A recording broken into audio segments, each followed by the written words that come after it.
like to welcome Casey's Outdoor Solutions as a new sponsor to our podcast.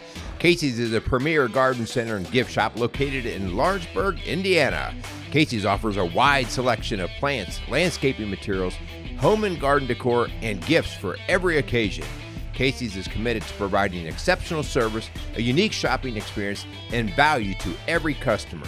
Stop in and see what makes Casey's so unique. Located at 21481 State Line Road, Lawrenceburg, Indiana, or call 812-537-3800. Let Casey's help you add beauty to your home.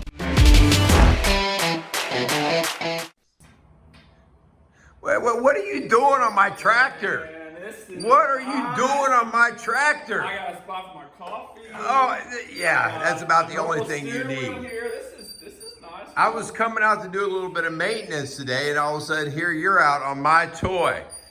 Well, I saw an open garage and this real nice tractor here. I thought, man, we're going to give it a little ride. You're a piece of work. You know what we're talking about today on Strong Dads, don't you? I think so. I think we're going to talk a little bit about how to fix your mower, your tractor here, because I'm sure the maintenance on this is not exactly upkept, is it, Merle? I just bought this mower. It only had 80 hours on it, but the guy had no owner's manual and he had no records of any maintenance.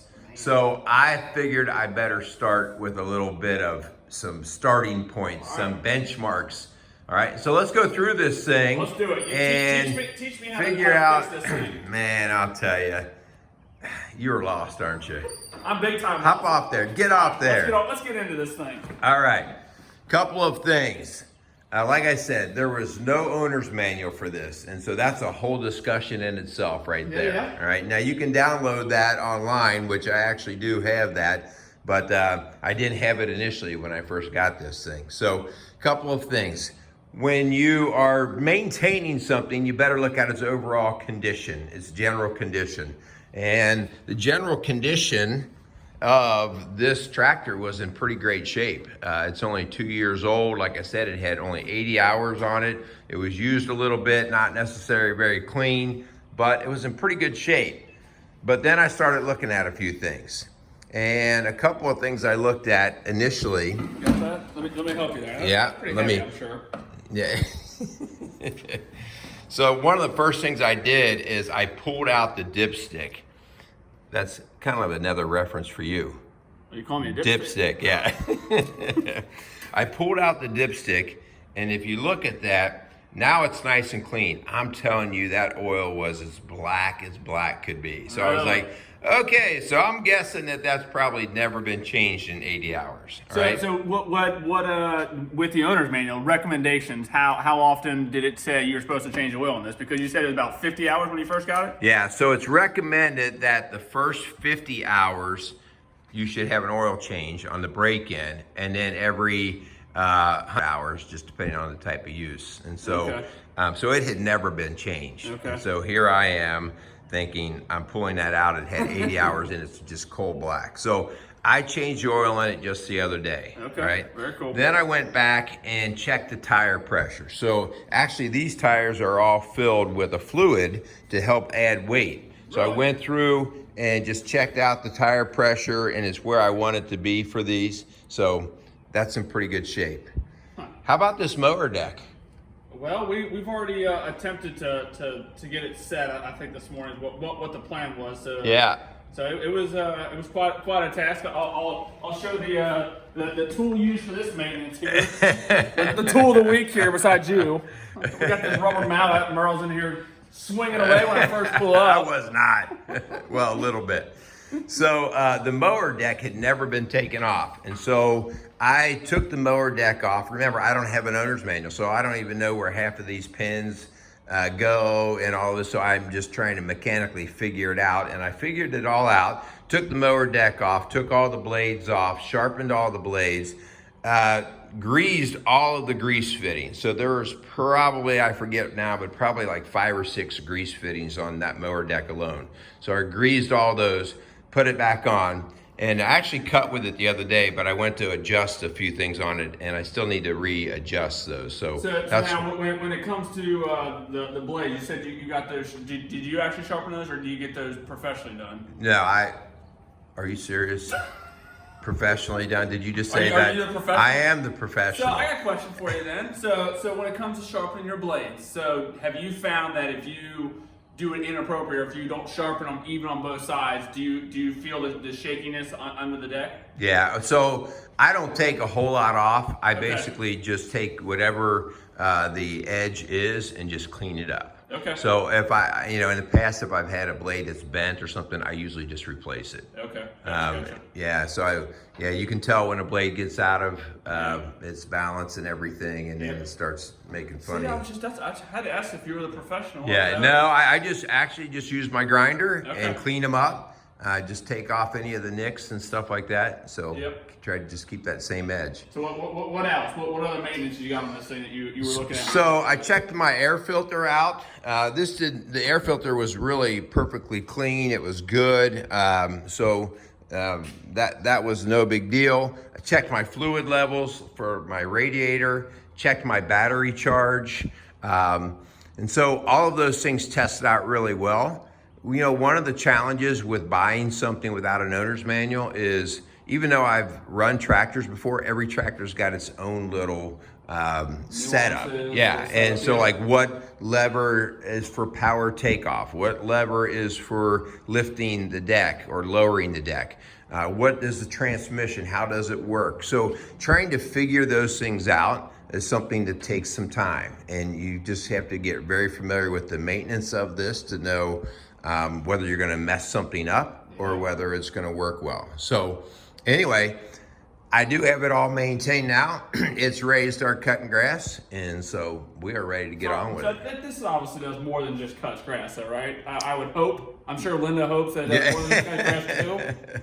Yeah, so I actually have a front end loader for it, which I take off just because it's more of a hassle to keep the front end loader on it when you're out cutting grass, because it comes out all the way, way out past the front. So it just makes the vehicle a lot longer than it needs to be when you're cutting around the house and stuff. Gotcha. So it's got a bucket on the front.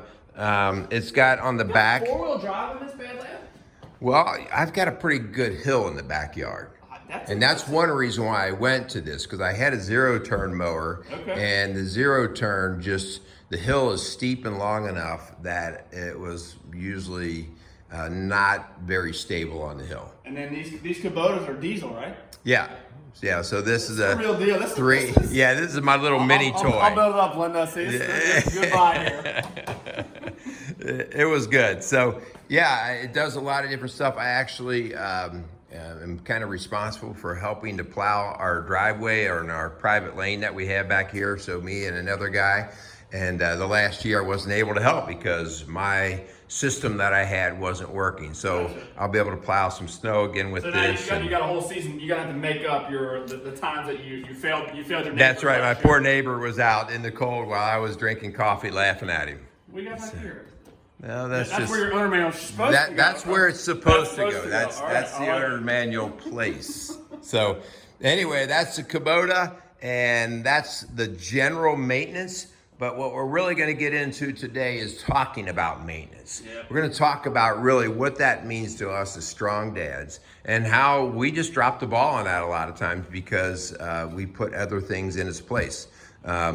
I am guilty of not always changing the oil in vehicles when it needs to be. I'm guilty of not just doing some thorough checks on things. And you end up paying the price for that, whether it's a shorter engine or whether it is tires going flat or not handling well. So lots of stuff like that from not maintaining what we have. For sure. Yeah, we're going to jump into it here. This has kind of been our little mini series we've done. We did an episode in my workshop talking about how to improve ourselves as a dad. We did one, the workshop was with improving as a husband. And then we went into your workshop, your fitness room, and talked a little bit there. And now we're out here doing some basic maintenance, just talking about how to improve ourselves as men. So if you guys haven't checked out our previous shows, definitely go check those out. Before we jump into sitting down and talking, having the nice backdrop here at the Kubota tractor, definitely want to thank Casey Outdoor Solutions and Kramer's Beer House for coming alongside of us. We really do appreciate you guys. So I think we're ready. Let's jump into it, Merle. Let's get into it. Let's do it. All right. Welcome to Strong Dads. Man, so did you check out the new Kubota? I did. She's a beaut, Clark. She's a beaut, She's Clark. a beaut, Clark. We're having some fun today. Today we had the opportunity, hopefully you got to see the front part of what we were doing there, just talking about maintenance, general maintenance, and the things that we're responsible for, right? The things we need to take care of and hopefully keep them from falling apart and causing other frustration and disasters in our life. Isn't that true, though? I mean, man, there's so many things that I neglect, and it's just like, I just don't feel like doing that right now. I'll get to it later. Yeah. And then that later turns into later, and then all of a sudden it's like, and now it's in a sense like you have to do something about it. It's just falling apart. Now, I know a couple of these guys, not many. These are the exceptions, but I know guys who have maintenance schedules written out for every single mechanical thing they own in their house. Oh, let's see, light bulbs need to be changed. And they have a date written down as to when they're going to do it or what the last time was. They know smoke detectors. I know you're a fireman. I should be better about this, but I should be better about this too. I mean, smoke detectors. Oh yeah.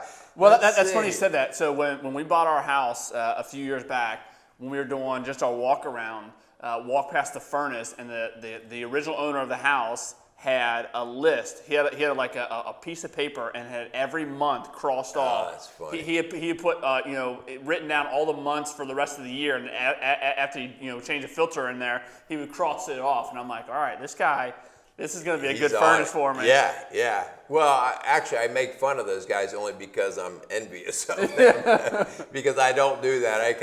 I have a general idea of when things need to be done. Yeah. And then I usually let them break and then I fix them. Yeah. So, but we are going to get into this a little bit about the maintenance of things. And really, one of the things that we've seen more and more with a lot of men is the idea that if they're not good at something, we have more money available to us. We now pay people to change oil in our cars. We pay people to cut our lawn. We pay people to clean our gutters. We pay people because we're not very good at it or we're not interested in it. Yeah. And so, and some of those things you can get by with, right? I'm not saying you shouldn't do that. I'm just saying you can get by with it, but there are certain things that you cannot hire out. Right. Well, and part of that, I think that definitely a big component of the lack of maintenance, especially when it comes to just normal stuff, everyday stuff, is time. And guys fall into the rut of getting stuck in, I go to work, I drive home, I come home, I'm with the family, kids go to bed, I want to relax. And the maintenance stuff just kind of get put on the back burner, which sometimes rightfully so. There's definitely things in our life that we need to prioritize. But when it comes to just the daily maintenance of everyday stuff and us as men, man, we got to prioritize it. We have to set aside time to be able to say, I'm going to put forth effort in this. Right. Yes, I might have to sacrifice something else in my life, but if that means maintaining myself, maintaining my equipment to make sure it functions the way then you have to do that. Yeah. So on Strong Dads today, what we're going to do is we're going to run down through a list of items or things that we are called to maintain that we cannot hire out. It doesn't mean we can't get help in some of these areas, but the bottom line is though the work has to be done by us. Yeah. And when we fail it, the implications are more than whether I'm going to get my grass cut or not. Yeah. The implications can be long-lasting, can be hurtful, damaging to more than just yourself, but to people outside of you. So we're going to run through a list that we created here on Strong Dads that you as a man need to step up and start to maintain. Yeah. And I would even advocate that you do put together a little calendar on some of these items to make sure that you've done this. Yeah. And we'll talk about what that looks like. So the first one that you have to maintain, and these are in an order for a particular reason. So the first one that you have to maintain is faith. You're a strong dad. You're listening to Strong Dads, which is faith-based in what we work through and how we present our understanding of life. How do you maintain your faith? Man, this is This is a tough one. I think for men just in general, this is difficult because I think a faith requires you to have an emotional connection. And this is something that I really do struggle with because I'm not a very emotional guy. But that's why we've talked all the time about seeking wisdom from other people. I have a small group, which, before the show we were talking, I have my small group. We have it on Tuesday nights. And man, I get fed from the guys that I do life with. Other men that encourage me, that hold me accountable, that challenge me.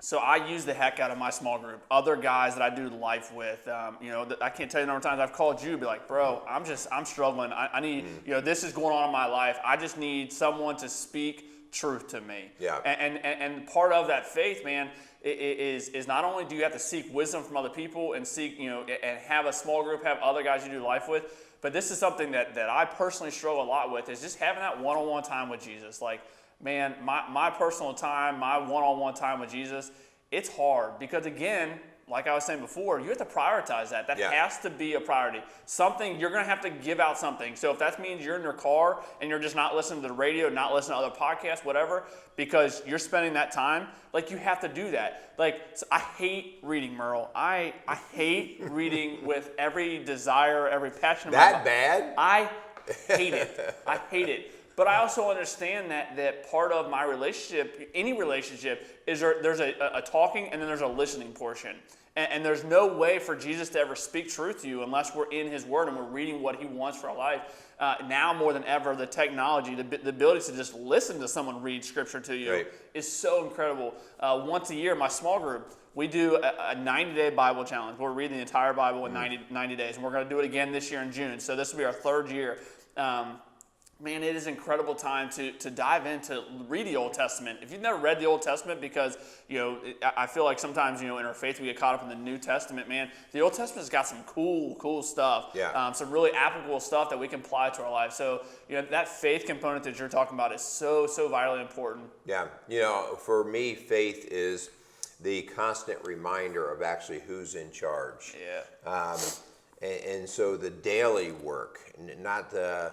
it's great to do the occasional retreat and to do those kind of things. Those are really cool. Those are helpful. Yeah. But it's the daily work. It's we're going to talk about taking care of our body as well. And I mean, you can't do that with, like you do, one workout a year. That's not going to cut it.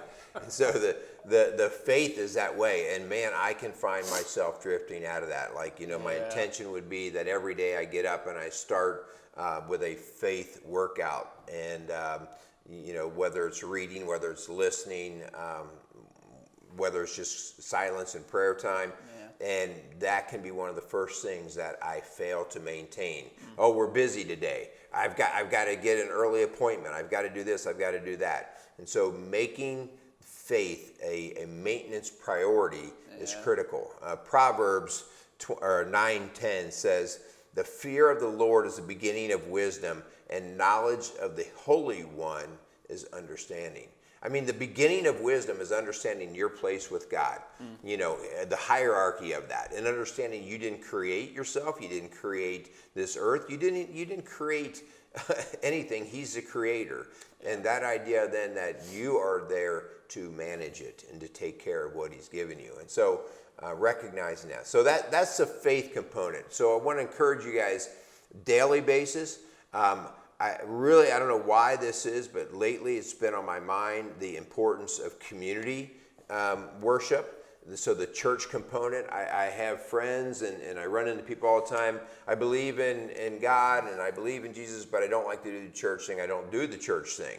And, I don't know why, but for some reason over the last 3 or 4 weeks, it's been coming across my reading. It's been coming across some of my conversations about the importance of the community, the faith community, the church. And basically like a herd to protect the flock.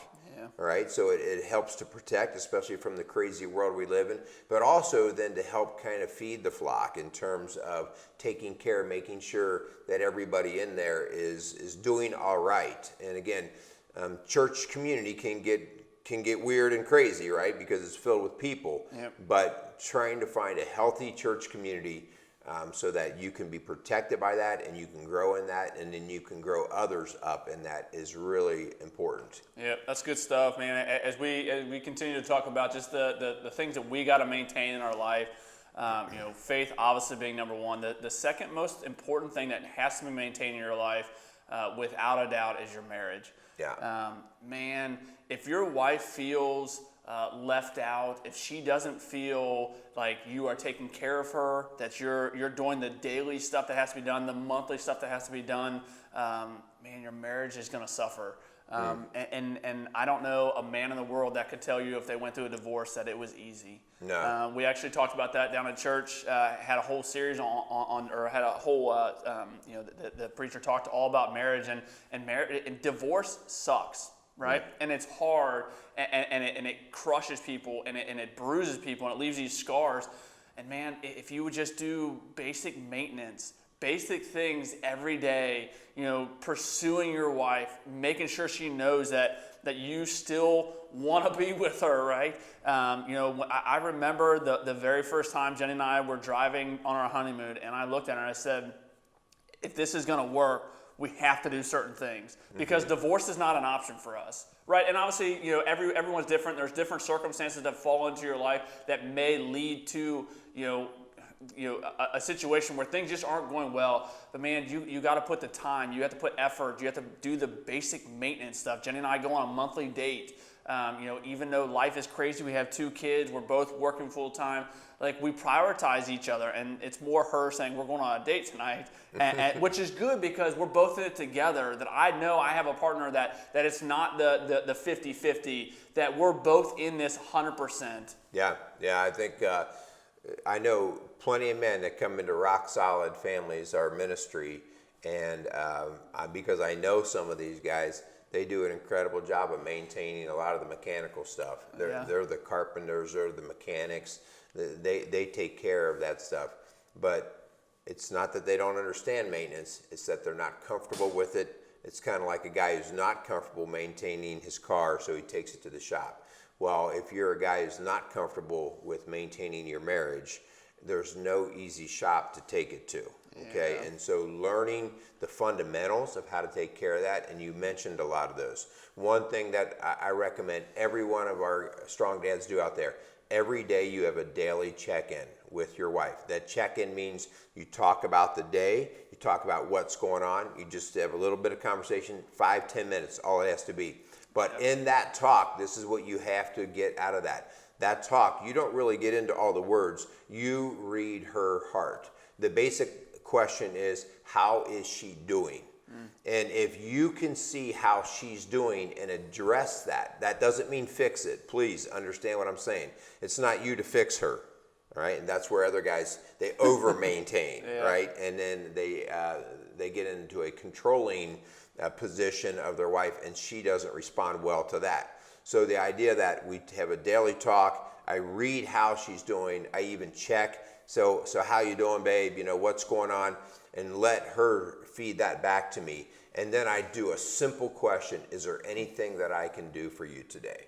And that is a daily maintenance that allows her to know that she is being cared for and that she will reciprocate back to you. She'll care for you, right? So that's your daily. And then we do other things, like we go on weekenders, or we go on date nights, or we go on a vacation. These are other bigger items that help, those are like the bigger car maintenance kind of things. Yeah. Sometimes these things, though, are not fun, they're not comfortable, and so we avoid them. So you got to give and take on these, you got to do the hard work, but it pays off. That's how you get marriages that thrive over 50 plus years versus, sink after 5 years. Yeah. Man, that's definitely a good one to continue to fall back onto, that maintenance with your marriage, because it's never going to go wrong. There's never going to be a time when maintenance in your marriage is going to lead you astray. Like, that maintenance has to be done. So as we continue to move down, I think the next one that we want to talk about is our family and maintaining that. And man, this is big. Like, I want my girls to be loved and felt pursued by me. And obviously my family includes a lot more than just my girls and my wife. And obviously I think that's what, the majority of our conversation is going to be geared towards. But there's so much more when we talk about the family and all the different, the parts of your family. But inside your home, when we're talking about, you and inside your home, man, we have to maintain that. We have to do, Jenny is really big on family dinners. And I think that is a great time for us just to check in, just similar to what you're talking about with your marriage, doing that daily check-in. Mm-hmm. Man, how was your day, Ava? How was your day, Mia? What did you guys do today in school? And we prioritize that, man. What does that tell my girls? I hope that in 20 years they look back and say, we had daily dinner with mom and daddy, because I know I did. I remember my mom prioritized that. It was like we were having a sit-down dinner. Yeah. And that's going to be something we're going to do. We did a no TV Monday. My mom, on Mondays we weren't going to watch TV. We're going to spend time with each other. And those are things that I remember, and what that's done for me and how that shaped me in my life. And I want the same for my girls. I want them to be molded and shaped in someone that prioritizes family, prioritizes Jesus. Like, those are things that hopefully Jenny and I are instilling in our girls. Yeah. I mean, you're spot on with this. I would say I started to hear more of this phrase. And we all rationalize things, right? Yep. And us men we're the best at it. And these were busy men, and they're like, okay, so I'm working, I'm traveling a lot, I'm not there, but how about just when I am home, it's quality time. Yeah. And I'm going to tell you, that's a great idea. Quality time's a great idea, but it's not enough. Yeah. You need some quantity in your time, and quantity means. Quality is in our mind. We're like, okay, so what does that mean? Well, when I am with them, I'm going to actually be engaged. I'm going to do my thing with them. A lot of times, your kids just need your presence. Your presence creates a security in them. Yeah. I remember coming home from school, and my mom was always there when we were younger and growing up. And on the rare occasion that she wasn't there, whether she had an appointment or whatever, us kids would come home and be like, well, where's mom? Well, what's going on? Well, what are we supposed to do? All of a sudden, a heightened, insecure feeling. Yeah. And so it's just the presence that you have of you being around pays dividends to your kids in terms of security. So I'm not dismissing quality time. I absolutely believe quality time is what we are about. But that quantity, do not dismiss that either. If you're working 80 hours a week and you come home and maybe poke your head in the bedroom door and kiss them goodnight, and then on Saturday you play a game with them and you call that your quality time, let's just call it straight, guys, not enough. Yeah. Not enough to maintain your family. Yeah. And so this might mean cutting back at work. This might mean cutting back on some of the extracurriculars that you do. But Strong Dads calls it out straight. We call it out straight because it's a priority. And the last thing that you want is for your kids someday, because this will happen in their teens, they will start disengaging from you naturally. Sure. They become busy. They want to hang out with their friends. And now all of a sudden you're losing the opportunity for even quality time. Yeah. Right? And so they're not invested in you because they never saw the habit that you invested in them in just the sake of time. Yeah, so please. I've never thought of that. That's a really cool, that's a good point, man. When your kids, and I don't have teenagers, but I'm sure when they get, I'm sure that would hurt. Like, hey, Ava, we're going to go out to dinner as a family, and Ava looks at me and says, "Oh, Daddy, I'm going to go hang out with, my friend."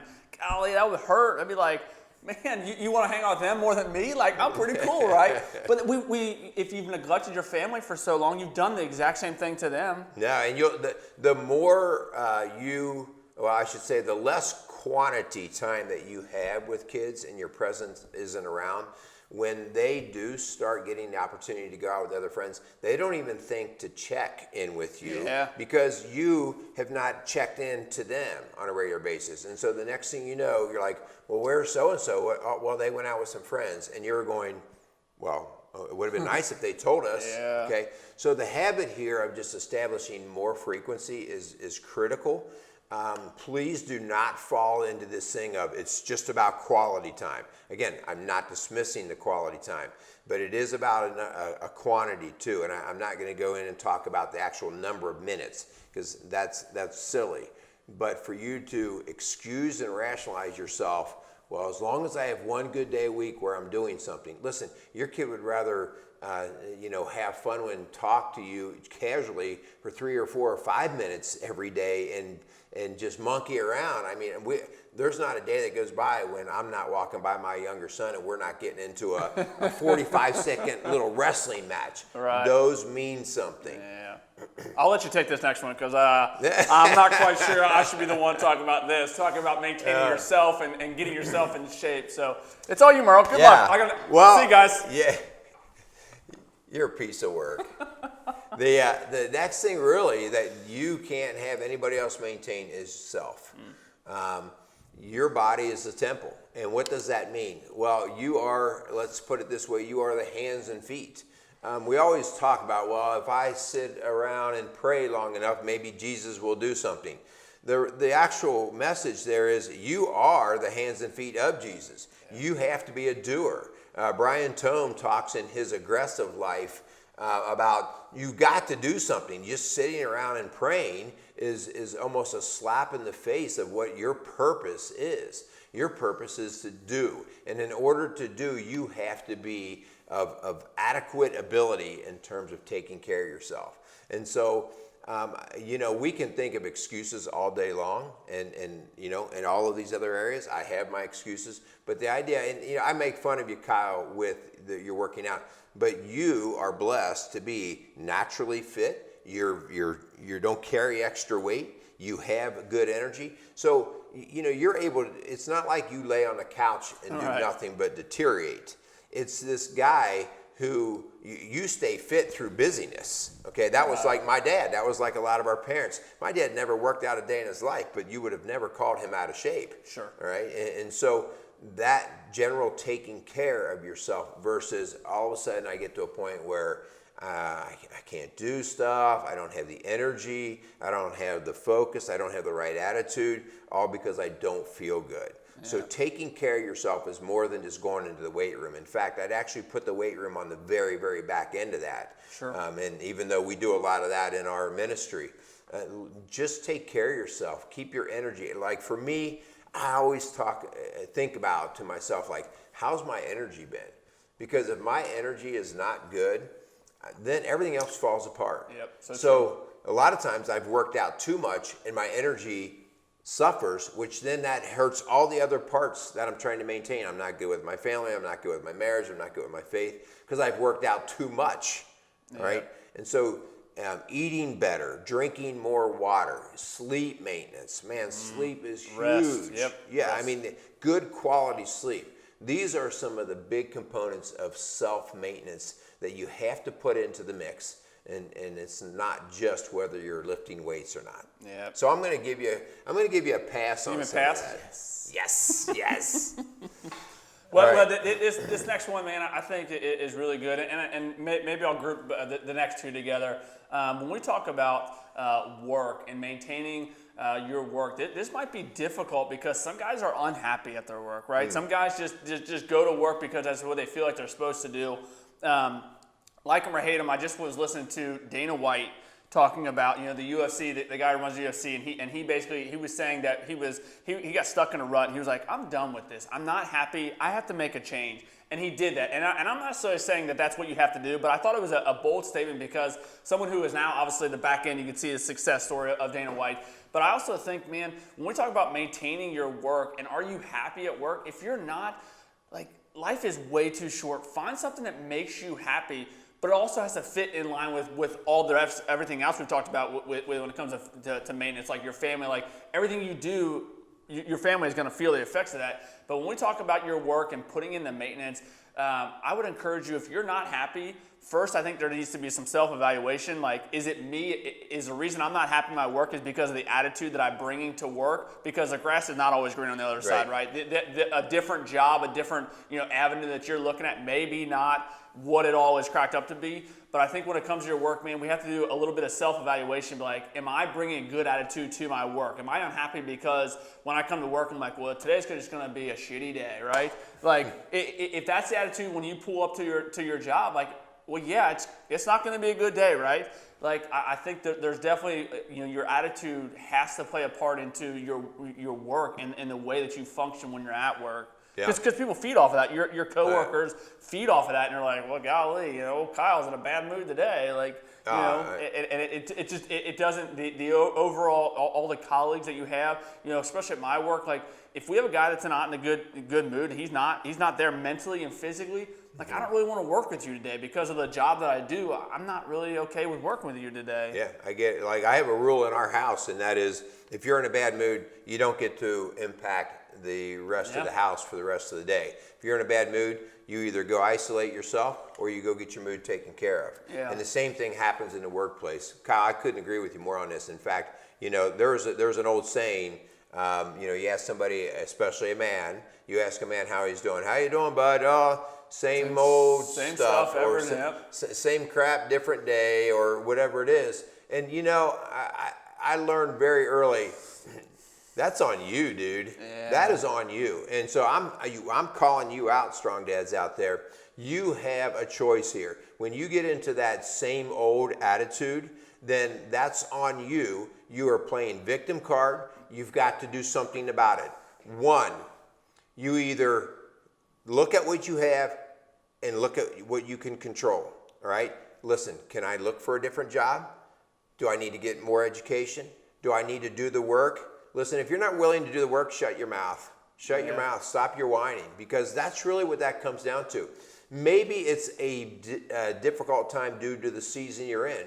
Hey, we know a lot of seasonal type employees, and certain times, man, they are stressed out. But their attitude can change when they go, hey, I see the light at the end of the tunnel. I see this season starting to change. We've talked about that in other shows.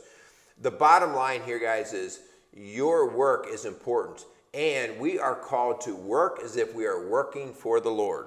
Because you're not working for other men. You're not working for other people. You have a purpose in work, and that is to please God. Because when you work, you please God by serving others. And when you are just stuck in how you're not getting served, you're not pleasing Him. Yeah. And so much of when I see a negative attitude in the workplace, I don't tolerate it much. I'm like, listen, I get a bad day, and I'll give you the pass card on that. But if I see somebody in the long haul, you either figure out how you can put a smile on that face and get through it and work for the Lord, or you change your situation. And either way is good. Listen, I've done really long, hard jobs that were not exciting and thrilling, but I had to check my attitude before I destroyed what I was going to walk into. Yeah. And so I call you strong dads out on that. Is it time for a job change, or is it time for an attitude change? Either way, your work is on you. Yeah, and which I know when we were talking about work, I talked about how they almost go together. Is our community, and what that how our community really plays an effect on who we are as a man. Like the guys I work with, my small group guys, like my friends, those are all part of my communities. Obviously, the goal and the hope is that your community shares similar values. They don't have to be exactly in line. I think that maybe it's something that our society is really missing right now, that if you disagree with me or you have a different value, I can't be your friend. I can't associate myself with you. Yeah, there's obviously some fine lines that we want to draw that break. Like, okay, I'm not going to get involved with that. But I also think, like, your community, you can have people who disagree with you. That's okay to have people in your life that disagree with you. Again, draw that line. This is where me and my life, my family, this is where we stand. I'm not going to jump into this, even though someone in your community, someone a coworker that you have goes and does that.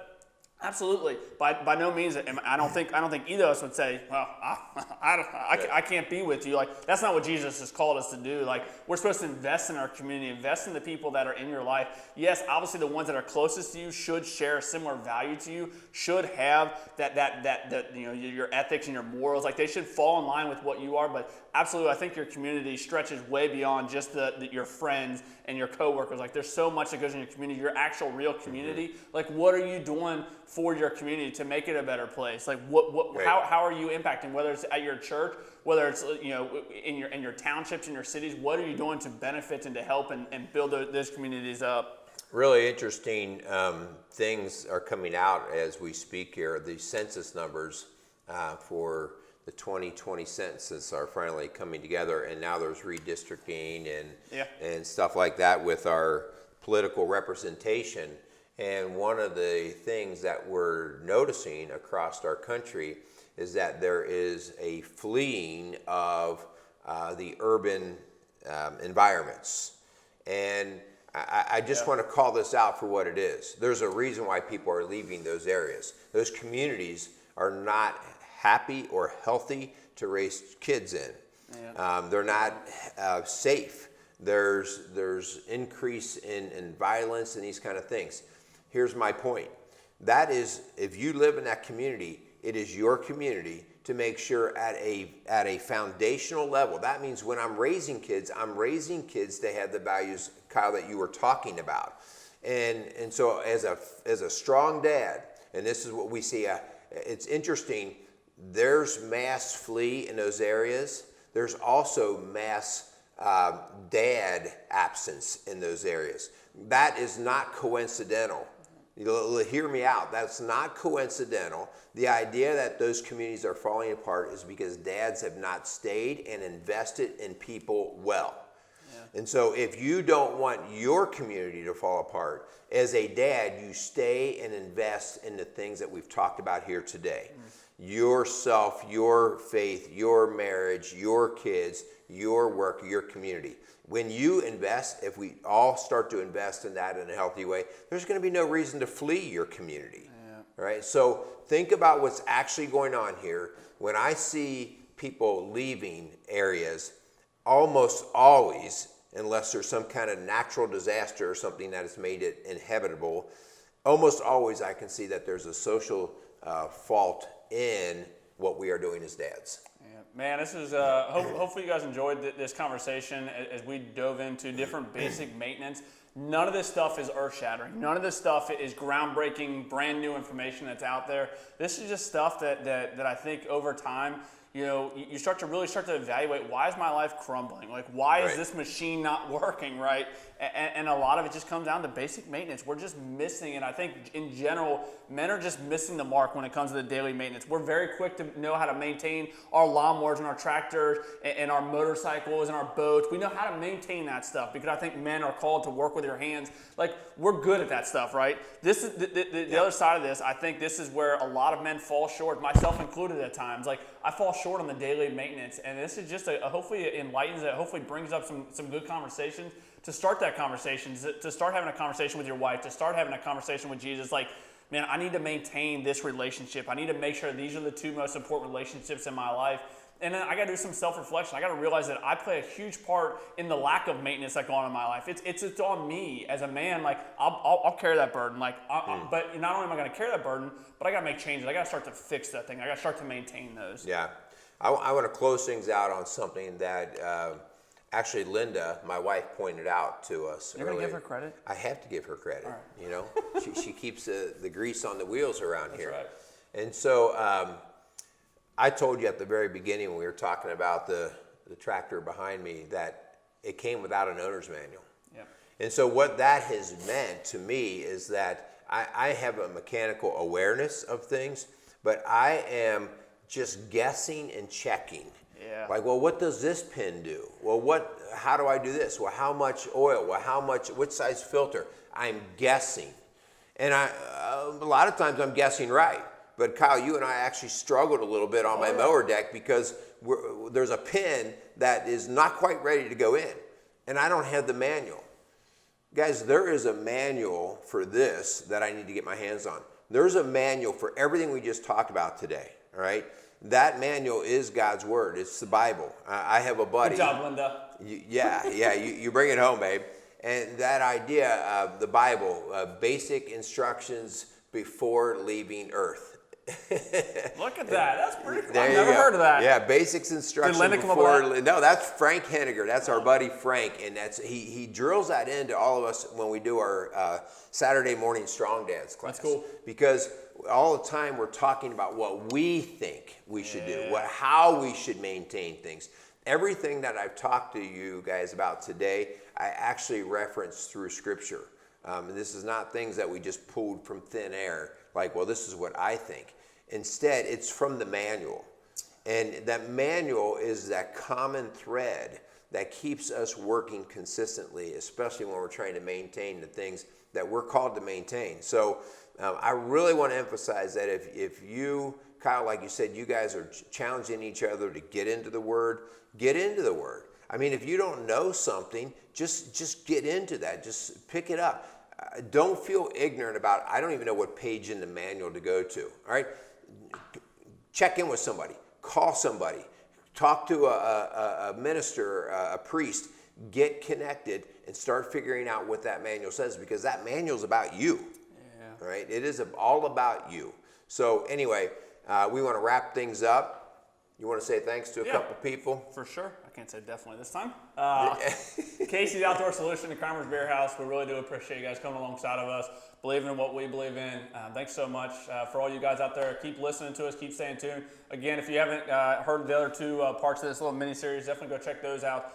Really appreciate you guys. Give us a 5-star rating. Reach out to Rock Solid Families if you have questions. If you want to dive into daily maintenance for yourself, for you, for your spouse, reach out to Rock Solid Family. They would love to help you. Merle and Linda, they have a great ministry. For sure, check those guys out. Don't be afraid to ask for help. And we really appreciate you guys. Go out there, do some daily basic maintenance, and go out there and be some strong dads. Got it. Kill it. I didn't give your number though. Sorry. You what? I need to know your name. 812-576-7625. That's Rock.